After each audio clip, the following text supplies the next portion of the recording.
You might have seen headlines this week about Jeff Sessions planning on giving what some people were calling a full-blown white nationalist scary speech on the border. Part of the reason people thought it was a scary speech is because of the use of the word filth. Here was part of his prepared remarks. Quote, "It is here on this sliver of land where we first take our stand against this filth." That was his prepared remarks. Here's what happened when he came to that part of the speech in real life. It is here on this sliver of land, on this border, where we first take our stand. Jeff Sessions writes a speech and crafts policies around the idea that people crossing the border are seen by the United States as filth, but then he chickens out when it comes time to actually say it in front of real people. We need a better term than chickening out to explain what he's doing here, but he keeps doing it. And although he is afraid to look anybody in the eye and say it in person, particularly in places where it might have a real-life effect, it doesn't mean that he's not acting on these ideas. This is Daniela Trujillo. She's 3 years old. She has 3 older siblings who are aged 10, 12, and 14, so Daniela is the baby in the family. And Daniela has some health problems. She has recurring seizures. And that's a serious thing for anybody at any age. But when you're 3, that creates really serious issues in terms of your care. Luckily, in Daniela's family, her mom has been specially trained to recognize signs when Daniela might be about to have a seizure, how to take care of her, how to anticipate that and then take care of her in those instances. So more than even a usual mother-daughter bond, that medical necessity means that Daniela and her mom are just inseparable, or they were. Last week, Daniela's mom, Mirabel, was snatched off the street near her family's home outside Cincinnati, Ohio. She was grabbed off the street. She was put in the local jail, then moved to another jail near Columbus, and now they have flown her to a detention facility in Louisiana. At each step of the way, at each place where she has been held since she was grabbed last week, there have been rallies in support of Mirabel. The Archdiocese of Cincinnati has rallied to support her, in part because she's a devout member of her local church. She volunteers at the church. Mirabel Trujillo, the mom in this case, she has no criminal record. Never been charged with or convicted of anything. She has 4 kids.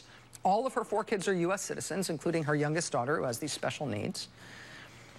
Like many people who are in her situation, who may have come here years ago without documentation, but who have no significant criminal charges of any kind laid against them, Mirabel Trujillo has been regularly showing up for her meetings with ICE, with Immigration and Customs Enforcement. She checks in, she goes to every appointment, she has never missed, she's never not done something that they said. She had her most recent check-in appointment with ICE a week and a half ago, went fine as normal, and then 2 days later, they grabbed her off the street. And they are now taking steps to deport her. They put her in jail and moved her to another jail, flown her down to a detention center in Louisiana. Despite the rallies of support for her in Cincinnati, they had rallies in support of her in Cincinnati. They had more rallies when they moved her to Columbus. They had rallies outside the courthouse that heard her appeal this week.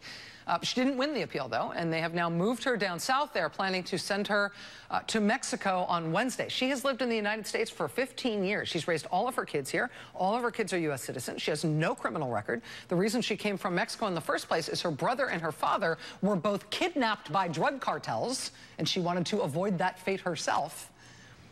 But now ICE, under the new Trump administration, which, is embarrassed to pronounce the fact that they view people who have crossed the border as filth. They've decided that Mirabel Trujillo is a priority.